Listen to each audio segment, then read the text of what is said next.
Capítulo 5 Criaturas vivas. Um campo de interesse e prazer. Então, quanto às criaturas vivas, este é um campo de interesse e prazer ilimitados. Os animais domésticos são rapidamente levados a uma amável relação pelos pequenos. Talvez eles vivam muito longe do verdadeiro campo, para que esquilos e coelhos selvagens signifiquem mais para eles do que um sonho de possíveis delícias. Mas certamente há alguma lagoa ao alcance, por estrada ou trilha, onde girinos possam ser capturados e levados para casa em uma garrafa, alimentados e observados durante todo o processo de suas mudanças. Nadadeiras desaparecendo, caudas ficando cada vez mais curtas, até que, por fim, não haja nenhuma cauda e uma rã pequena e bonita olhe em seu rosto.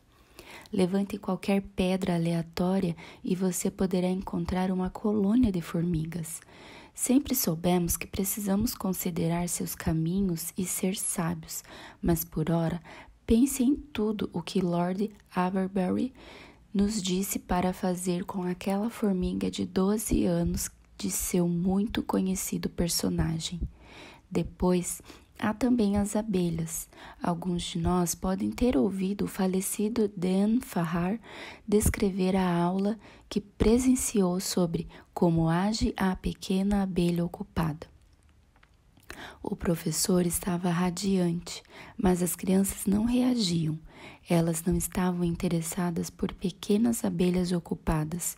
Ele suspeitou do motivo e, questionando a turma, descobriu que nenhum deles jamais havia visto uma abelha. Nunca viram uma abelha. Pensem por um momento, disse ele, sobre todas as implicações disso. E então somos conduzidos por uma imagem eloquente da triste vida infantil em que não existem abelhas e pássaros e flores. Mas quantas crianças há por aí que não vivem nas favelas de Londres e mesmo assim são incapazes de distinguir uma abelha de uma vespa ou até mesmo um zangão de uma operária. As crianças devem ser encorajadas a observar. As crianças devem ser encorajadas a observar, pacientemente e em silêncio, até que aprendam algo sobre os hábitos e a história da abelha, da formiga, da vespa, da aranha, da lagarta cabeluda, da libélula e de qualquer outra coisa de maior estatura que apareça em seu caminho. As criaturas nunca têm qualquer hábito enquanto eu estou olhando, disse uma garotinha resmungona de algum livro de histórias.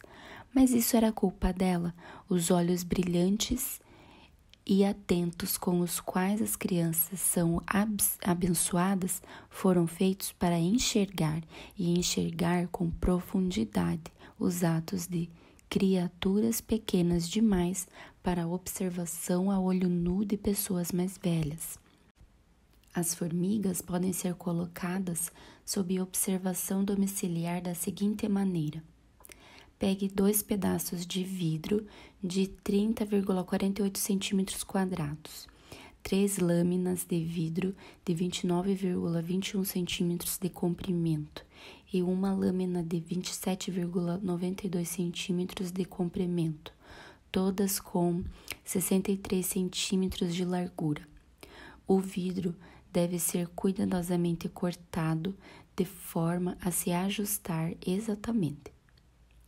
Coloque as 4 lâminas de vidro sob um dos pedaços de vidro, deixando uma abertura de 1,27 cm e fixe-os com secotine ou qualquer outro bom fixador, formando um quadrado exato. Retire de um formigueiro cerca de 12 formigas. As formigas amarelas são melhores, pois as vermelhas podem ser belicosas. Alguns ovos e uma rainha. A rainha será consideravelmente maior do que uma formiga comum e assim poderá ser vista com facilidade. Pegue um pouco de terra do formigueiro. Coloque a terra com suas formigas e ovos sobre o pedaço de vidro e fixe o outro pedaço acima, deixando apenas o pequeno buraco em um canto, feito pela lâmina mais curta, que deve ser bloqueado com um pouco de algodão. As formigas ficarão inquietas por talvez 48 horas, mas então começarão a se estabelecer e organizar a terra. Retire o algodão uma vez por semana e substitua-o depois de colocar 2 ou 3 gotas de mel sobre ele. Uma vez a cada 3 semanas, remova o algodão para colocar cerca de 10 gotas de água com uma seringa. Isso não será necessário no inverno, enquanto as formigas estiverem adormecidas. Este ninho durará anos. Em relação ao horror que algumas crianças têm de besouros, aranhas, minhocas, isso geralmente é um costume aprendido com pessoas adultas. Os filhos de Kingsley devem ter corrido atrás de seu papai com uma deliciosa minhoca, um adorável sapo, um doce besouro carregado por ambas as mãos. Existem antipatias reais que não devem ser superadas, como o próprio horror de Kingsley tinha de aranhas, mas as crianças que estão acostumadas a segurar e admirar lagartas e besouros desde seu nascimento não darão lugar a horrores afetados. A criança que passa horas observando os caminhos de uma nova larva que encontrou certamente será um adulto de objetivos. Que tudo que ela descobrir sobre aquele ser seja anotado em seu diário por sua mãe, se ela ainda tiver dificuldade para escrever, onde ela o encontrou, o que está fazendo ou aparece estar fazendo, sua cor, formas, pernas. Algum dia ela irá se deparar com o nome da criatura e reconhecerá a descrição de um velho amigo. A força da opinião pública no lar.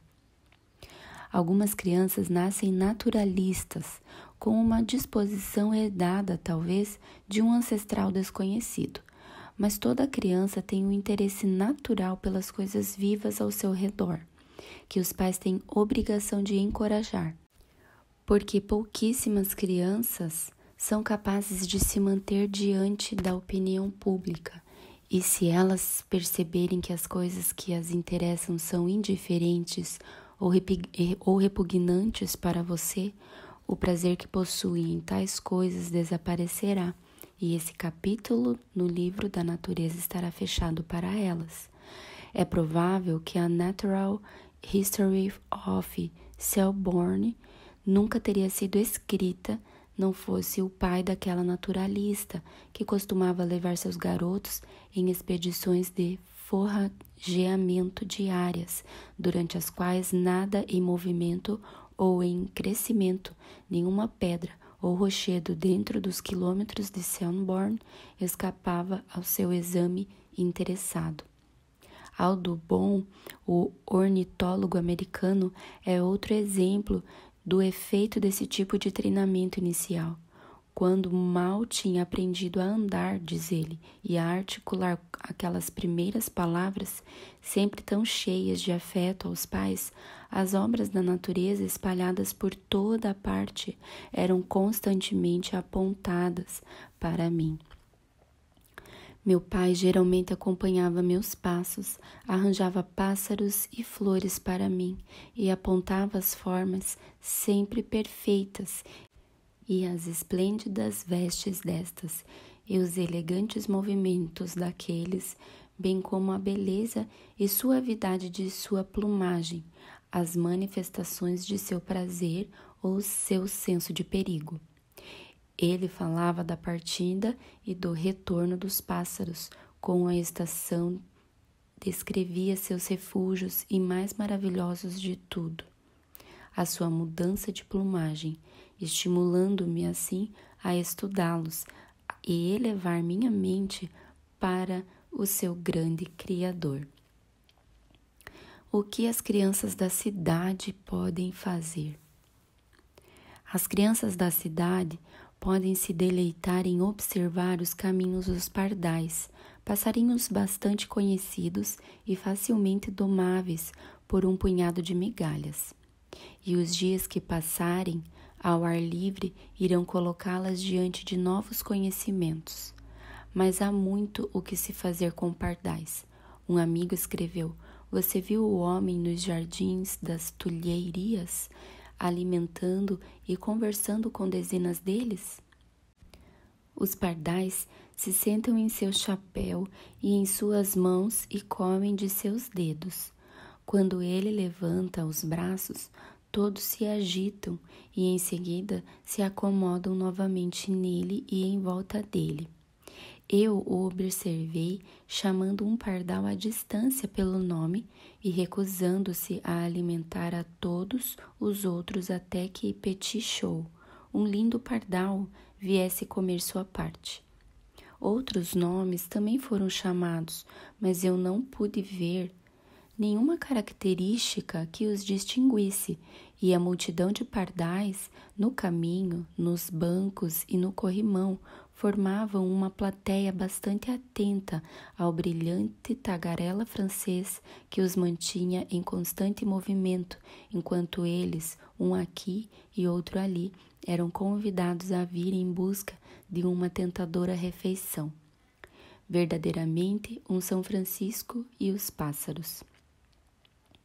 A criança que não conhece a forma corpulenta e o peito manchado do tordo, o vôo gracioso da andorinha, o bico amarelo do melro, a canção torrencial que a cotovia despeja do alto, é quase tão digna de pena quanto aquelas crianças de Londres que nunca viram uma abelha.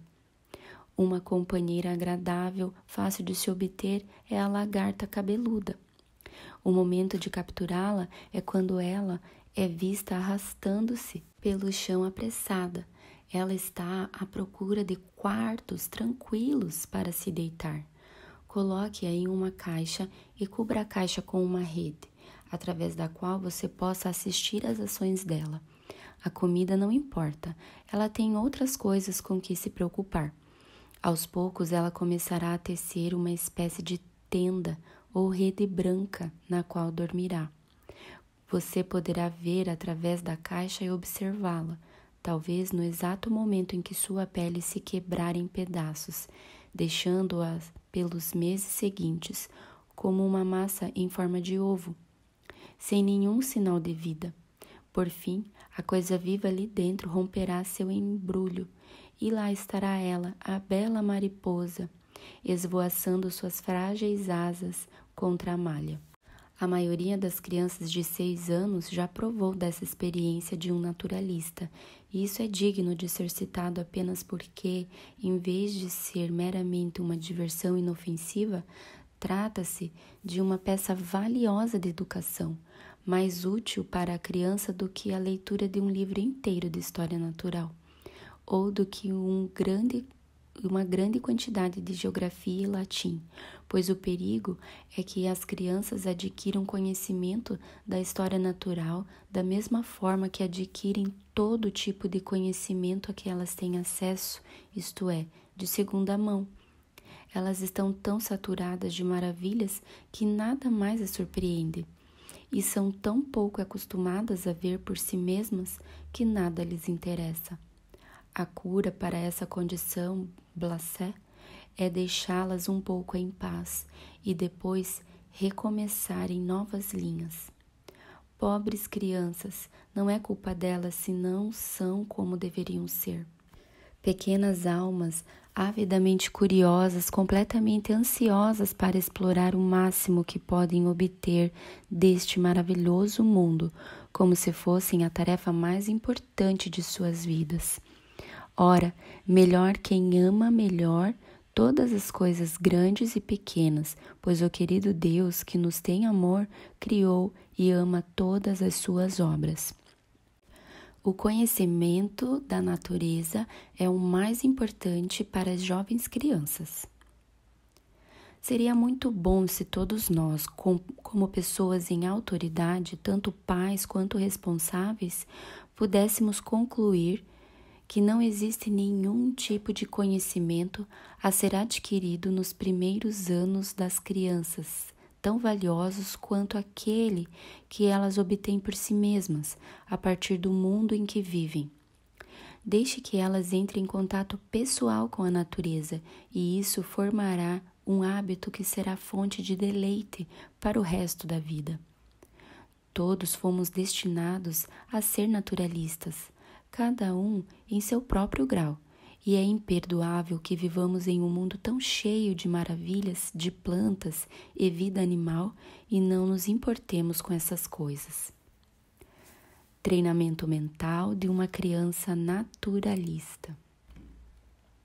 Considere também que treinamento mental incomparável à criança naturalista está obtendo para qualquer estudo ou vocação abaixo do sol os poderes da atenção, da discriminação, da busca paciente, crescendo na medida em que ela cresce, capazes de equipá-la a qualquer atividade. Além disso, a vida para ela é tão interessante que ela não tem tempo para as falhas de temperamento, que geralmente têm sua origem no ennui. Não há razão para que ela seja rabugenta ou mal-humorada ou obstinada enquanto se mantém sempre tão bem distraída. O trabalho da natureza é especialmente valioso para as garotas. Eu me refiro à criança por força do hábito, como falando de maneira representativa, mas o fato de que a garotinha deve estar profundamente familiarizada com a natureza é uma questão de importância infinitamente maior para ela.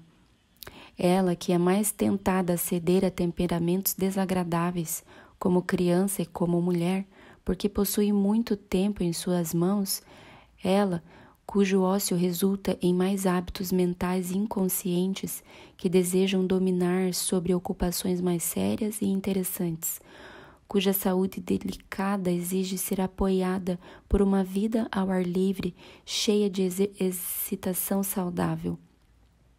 Além disso, há para as meninas e mulheres uma bondade muito verdadeira em retirá-las de si mesmas e da rodada de interesses e emulações pessoais mesquinhas, que muitas vezes cercam suas vidas. E então, por quem, se não por elas, essa questão deve ser observada, a fim de moldar as próximas gerações? Perguntas para uso dos estudantes. 1. Que parte do deleite em criaturas vivas pode ser assegurada para os moradores da cidade? 2. As crianças podem observar os hábitos de quais criaturas? 3. Quais pontos sobre um inseto as crianças devem observar? 4. Como Selborne e Audubon desenvolveram tal disposição em relação à natureza? 5. O que as crianças da cidade podem fazer para obter conhecimento das criaturas vivas? 5. Mostre que o conhecimento da natureza é o conhecimento mais importante para as crianças pequenas. 7. Quais poderes intelectuais são treinados na criança naturalista? 8. Mostre que o trabalho da natureza é especialmente valioso para as garotas. Capítulo 6. Guias de campo e livros de naturalistas. Referência pela vida. É aconselhável, então, ensinar às crianças com menos de 9 anos os elementos da ciência natural, da biologia, da botânica, da zoologia? De forma geral, não. A dissecação até mesmo de uma flor é dolorosa para uma criança sensível, e durante os primeiros 6 ou 8 anos de vida, eu não lhes ensinaria nenhuma botânica que exigisse desfazer as flores em pedacinhos. Muito menos daria a elas autorização para ferir ou destruir qualquer forma não nociva de vida animal. Referência pela vida como um presente maravilhoso e tremendo que uma criança insensível pode facilmente destruir, mas nunca poderá restaurar, é uma lição de primeira importância para a criança. Que o conhecimento cresça mais e mais, entretanto, mais reverência em nós habite. A criança que vê sua mãe com um toque reverente erguer um jovem galantos aos lábios, aprende uma lição mais elevada do que os livros impressos podem ensinar. Anos depois, quando as crianças tiverem idade suficiente para entender que a ciência em si é, em certo sentido, sagrada e exige alguns sacrifícios, toda a informação comum que acumularam até então e os hábitos de observação que adquiriram somarão um valor fundamental para uma educação científica, mas até lá que elas considerem os lírios do campo e as aves do ar. Classificação geral em primeira mão. Por conveniência, ao descreverem, elas devem ser capazes de nomear e distinguir pétalas, sépalas e assim por diante, e devem ser encorajadas a fazer tais classificações gerais, na medida em que puderem, com seu pequeno conhecimento das formas animais e vegetais. Plantas com folhas em forma de coração ou em forma de colher, com folhas inteiras ou divididas, folhas com veios cruzados e folhas com veios retos, flores em forma de sino e flores em forma de cruz, flores com 3 pétalas, com 4, com 5, árvores que mantêm suas folhas o ano todo e árvores que as perdem no outono, criatura com uma coluna vertebral e criaturas sem, criaturas que comem grama e criaturas que comem carne, e assim por diante. Fazer coleções de folhas e flores prensadas e montadas e organizadas de acordo com a sua forma proporciona muito prazer e, melhor, um valioso treinamento na percepção de diferenças e semelhanças. Padrões para esse tipo de classificação de folhas e flores serão encontrados em cada pequeno livro de botânica elementar. O poder de classificar, discriminar, distinguir entre coisas que diferem está entre as mais altas faculdades do intelecto humano, e nenhuma oportunidade de cultivá-lo deve ser deixada de lado. Mas uma classificação tirada dos livros, que a criança não faz por si mesma, não cultiva nenhum poder além do da memória verbal, e uma frase ou duas de tamil ou outra língua desconhecida aprendidas servirão igualmente a esse propósito. Uso dos livros de naturalistas. O uso real de livros de naturalistas nesse estágio serve para dar à criança vislumbres encantadores do mundo de maravilhas em que vive. Revelar o tipo de coisas que podem ser vistas por olhos curiosos e enchê-la com o desejo de fazer descobertas por si mesma. Há muitas obras a serem adquiridas, todas leituras agradáveis, muitas delas escritas por homens científicos, e mesmo assim requerem pouco ou nenhum conhecimento científico para que possam ser desfrutadas. Water Babies e Mendel, How and Lady Why, todos os livros da Sra. Britwin, a série Eyes and No Eyes, o livro Life and Her Children e outros livros da Sra. Buckling, Sra. Fisher, todos os livros de Seton Thompson, The School of the Woods e The Little Brothers of the Bear, Wild Naturals Wise e Living Animals of the World. Mães e professoras deveriam saber sobre a natureza. É impossível que a mãe se dedique demais a esse tipo de leitura, não apenas para que possa ler aos filhos pequenos bocados sobre os assuntos com os quais eles se deparam, mas também para responder suas perguntas e direcionar suas observações. E não somente a mãe, mas qualquer mulher que possa estar em companhia de crianças por 1 ou 2 horas deve se tornar amante desse tipo de informação. As crianças vão adorá-la por conhecer o que elas desejam descobrir, e, quem sabe, ela se torne responsável pelo despertar de uma jovem mente destinada a fazer grandes coisas em favor do mundo. Perguntas para o uso dos estudantes. 1. As crianças pequenas deveriam aprender os elementos da ciência natural? 2. Mostre o valor das classificações gerais. 3. Contraste tais classificações com aquelas aprendidas a partir de livros. 4. Quais são os usos dos livros de naturalistas? 5. Cite alguns destes livros. 6. Por que mães e professoras deveriam ter algum conhecimento da natureza?